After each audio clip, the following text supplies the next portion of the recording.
You're seeing this now because something difficult is already behind you, even if you haven't realized it yet. Not because life suddenly became easy, not because the problems ended, but because something in you stopped breaking in the same way. There's a moment when the hardest part passes without making a sound. No announcement. No immediate relief. No sense of victory. And almost everyone misses this moment. Because, on the outside, everything looks the same. Same routine. Same unresolved issues. So the mind concludes, nothing changed. But something did. What stayed behind wasn't the problem. It was the point where you thought you wouldn't be able to handle it. And here's the real danger. When you don't notice this, you keep living as if you were still there. This mistake doesn't explode. It drains. If you feel less despair, less blind urgency, less need to prove something, that's not coincidence. It's a sign that you've already crossed the stretch that breaks most people. And what comes now isn't about surviving. It's about realizing who you became after that. Because after the hardest part passes, the biggest risk isn't falling, it's continuing to react as if you were still in danger. After the hardest part passes, something strange happens. Nothing changes on the outside. But on the inside, it does. Life keeps demanding things.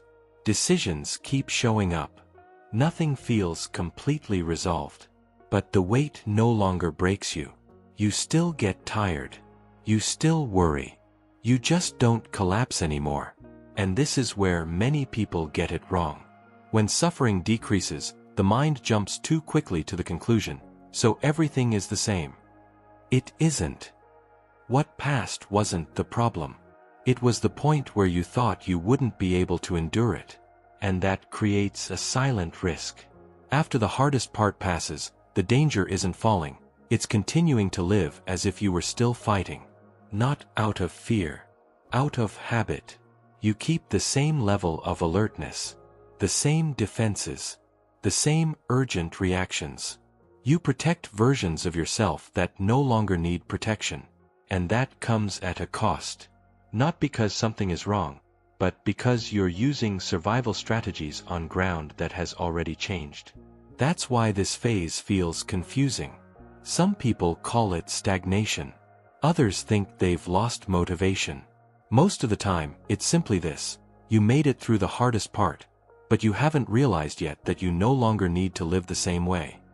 Because not every difficulty that disappears returns as relief. Some return as a quiet kind of confusion. There's something almost no one understands about getting through the hardest part. It doesn't end when the pain decreases. It ends when you stop fighting against the version of yourself you had to become in order to keep going. And that changes everything. Because what carried you this far wasn't strength. It wasn't motivation. It wasn't clarity. It was adaptation. You learned how to function even when you were exhausted. To keep life moving even without inner space. To respond quickly before something collapsed. To not allow yourself to stop because stopping felt too dangerous. And that was necessary. But here's the point almost no one accepts. The mode that saved you is not the mode that takes you forward. The hardest part passed the moment you stopped needing to defend yourself all the time, even if no one announced it. The mind doesn't update that right away. It keeps speeding up responses. Keeps anticipating problems that don't even exist yet. Keeps itself on alert even when the environment has already changed. Not because you're still in danger, but because that's how you learned to survive. And this is exactly where many people get confused. They feel less pain, less despair, less real urgency. But they keep reacting too fast, explaining too much, adjusting themselves before even knowing whether it's still necessary. You don't suffer like before. But you don't expand either. Not because you're stuck, but because you're operating with an internal system that has already fulfilled its function. This is the real turning point. Not when everything gets better, but when continuing the same way starts to feel more exhausting than it should. And if you don't recognize this, You can spend years calling it lack of direction, when, in truth, it's a quiet request to change who's in control now. Because what comes after the hardest part isn't rest. It's recalibration. And when that recalibration doesn't happen, the body starts charging for what the mind insists on treating as normal. When you get through the hardest part and don't update the way you operate, the body notices before the mind does. Not as collapse, but as a strange weariness that doesn't match the life you're living now. Tiredness without having overdone it. Impatience with small things. A background tension even when, rationally, everything should be better. And that's confusing. Because the worst is over. You made it through. So why does it still feel heavy? Because you're still spending energy protecting yourself from something that's no longer happening. The internal system stays on alert. Holding control. Anticipating impact. Not because of real danger, but out of habit. And keeping defenses active after the danger has passed comes at a cost. Not in drama. In presence. In clarity. In the lightness to decide without justifying yourself internally. That's why so many people call this phase a lack of motivation. Or a strange phase. But the energy didn't disappear. It's just being spent in the wrong place. And the body sends the warning, it's no longer possible to live this way without paying a price.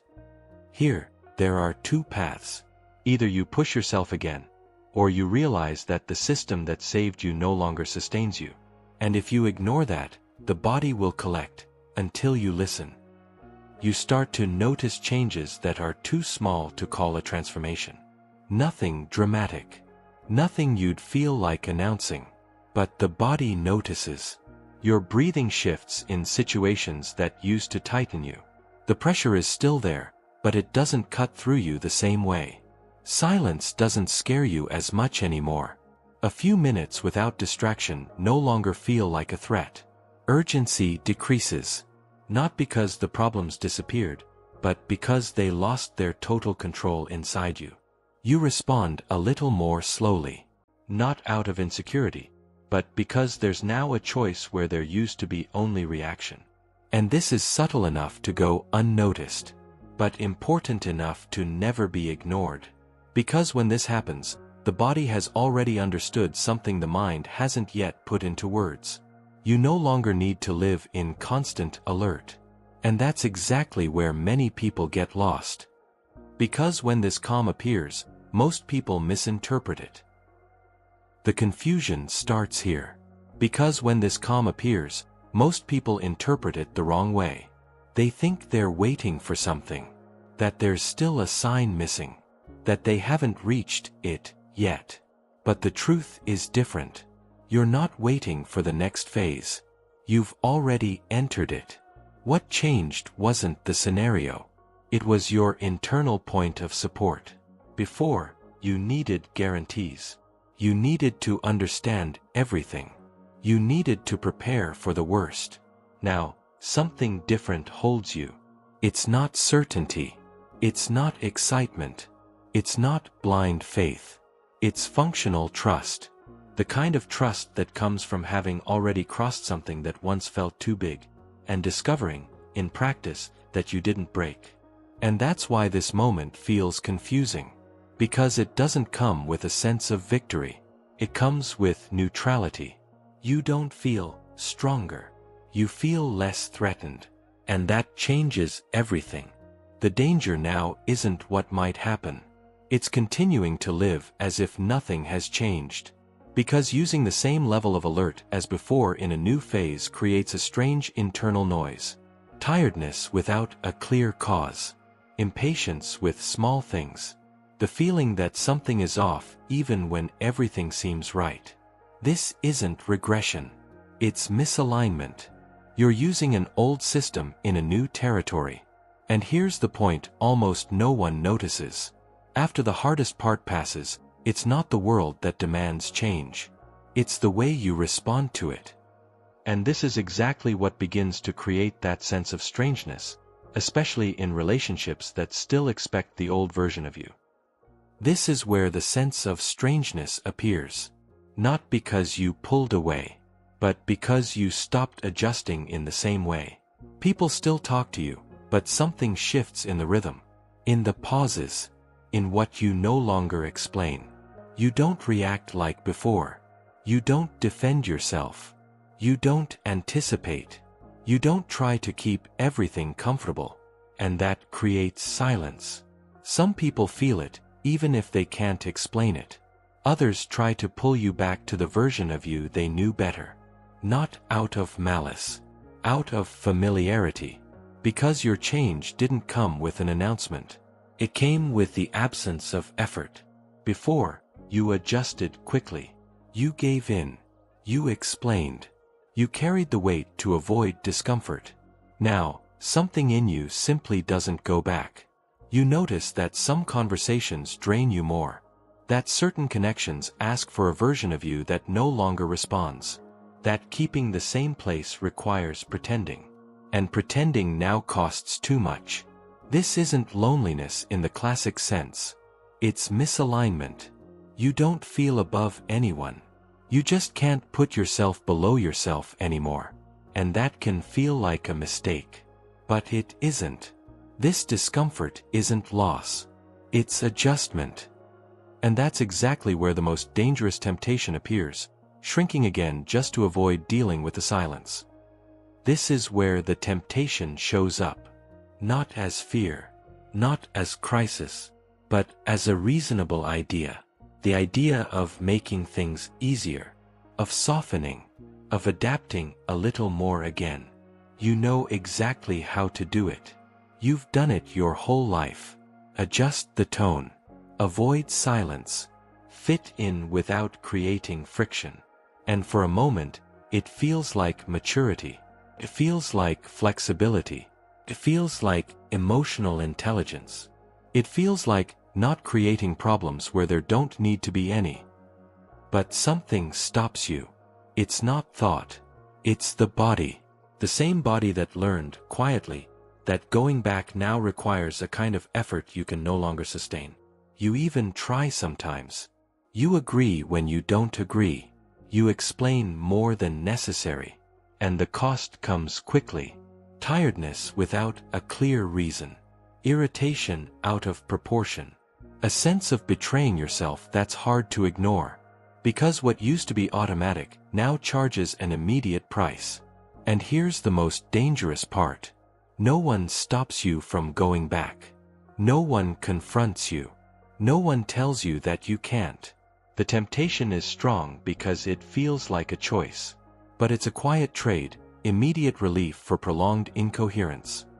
And the more you try to go back, the more evident it becomes that the old adjustment no longer fits. Not because you changed too much, but because you changed enough. There's a moment when something becomes clear, even if no one says it out loud. You realize you can no longer not notice. You can no longer pretend you didn't feel it, that you didn't change, that you didn't understand. You can still return to certain behaviors. You can repeat old adjustments. You can put on familiar versions of yourself. But now there's friction. Before, going back was automatic. Now, going back takes effort. It requires internal negotiation. It requires silencing something that won't stay quiet. And that changes everything. Because the point of no return isn't when you decide to change. It's when you realize that staying the same costs more than moving forward, even without knowing exactly where. There's no internal announcement. No absolute clarity. There's only a steady feeling. Something in you no longer accepts certain agreements. It no longer accepts shrinking without noticing. It no longer accepts adapting as a default. It no longer accepts trading coherence for comfort. And the most curious part is that this doesn't come with euphoria. It comes with sobriety. You don't feel ready. You feel responsible. Responsible for what you know. For what you felt. For what you can no longer unsee. And that's where movement changes its nature. You're no longer trying to leave something. You already have. Now you're learning how not to betray yourself in what comes next. Once this point is established, changes don't arrive as revelations. They arrive as simplification. Some decisions become easier, not because you're certain, but because the body responds before the mind complicates things. Certain choices no longer demand internal debate. They don't require long justifications. They don't drain your energy afterward. You also notice that some relationships shift in tone. They don't necessarily end, but they stop taking up so much space. They stop demanding constant effort to remain stable. Not because you became cold, but because you became more whole. What isn't coherent starts to feel heavy. What is coherent almost sustains itself. There's more silence. But it isn't emptiness. It's space. Space to listen more carefully before moving. To make mistakes without collapsing.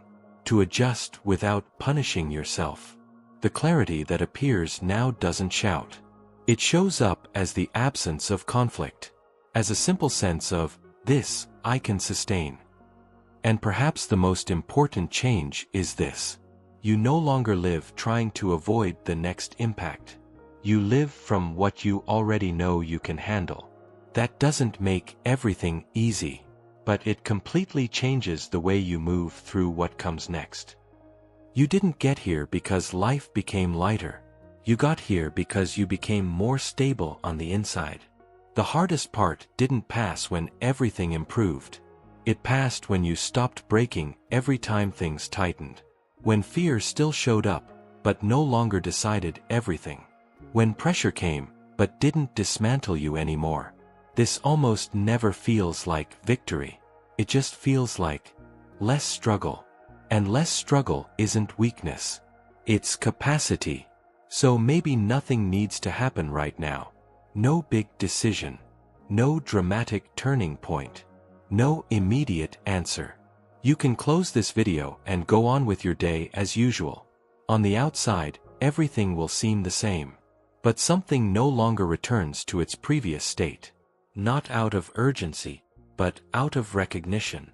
You're no longer in the place where survival was the focus. And after that passes, the biggest risk isn't falling. It's continuing to react as if you were still in danger, when, on the inside, something has already learned that you can stand.